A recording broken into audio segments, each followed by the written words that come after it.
और उद्धव ठाकरे तो एक कदम आगे जाके कह रहे 45 ही आएंगी, क्या जवाब देंगे उनको? मैं सिर्फ हंसूंगा, इससे ज्यादा इसको क्या जवाब दिया जा सकता है। मुझे ऐसा लगता है कि थोड़ा भी इनका जमीन से टच होता तो शायद इनकी इतनी बुरी हालत नहीं होती।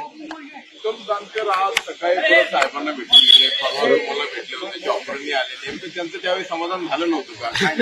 काय झालं? हे आता तेच सांगू शकतो, कारण ते माझ्याशी काय बोलून गेले हे काही मी सांगणं योग्य नाही, त्यामुळे मी त्यांनाच विचारू शकतो। पण माड्याची लढाई आता आणखीनच अवघड झाली असं स्वतः चंद्रकांत दादा देखील असं वगैरे म्हणते। नाही, बिलकुल काही माढ्याची लढाई अवघड वगैरे नाही। माढ्याची लढाई ही भारतीय जनता पार्टी निश्चितपणे जिंकेल, निश्चितपणे।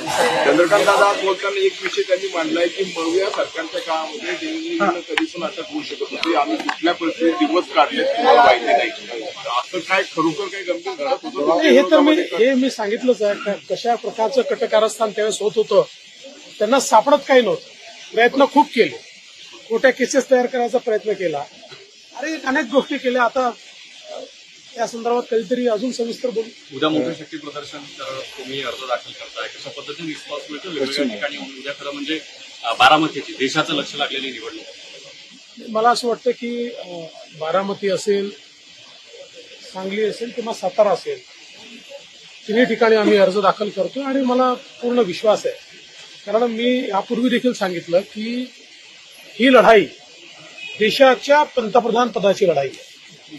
ही लढाई ही पंतप्रधान नरेंद्र मोदीजी आणि राहुल गांधी यांच्यातली लढाई आहे। त्याच्यामुळे जनता पंतप्रधान नरेंद्र मोदीजींसोबतच राहील आणि ज्यांना मत दिल्यामुळे मोदीजी पंतप्रधान होतील, ज्यांना मत दिल्यामुळे मोदीजींची संख्या वाढेल, त्यांनाच लोक मत देतील। 32 जागा येतील संजय राऊत म्हणतात, 32च्या पुढे जागा येतील आमच्या, त्यांचा विश्वास आहे का आत्मविश्वास आहे?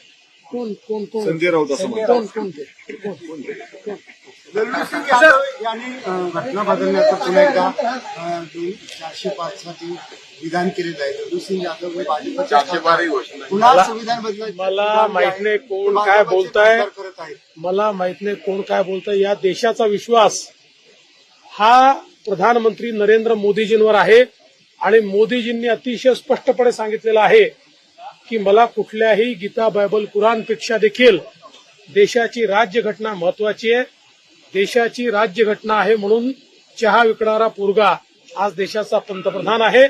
आणि कुठली निवडणूक आली की काँग्रेसचे लोक आणि इंडिया आघाडीचे लोक एकच त्या ठिकाणी अशा प्रकारचा घोषा लावतात, हे घटना बदलणार। 10 वर्ष पूर्ण बहुमत मोदीजींकडे होतं, त्यांनी घटनेचं संरक्षण केलं आणि जोपर्यंत भारतीय जनता पार्टी आहे, घटनेला कोणाला हात लावू देणार नाही।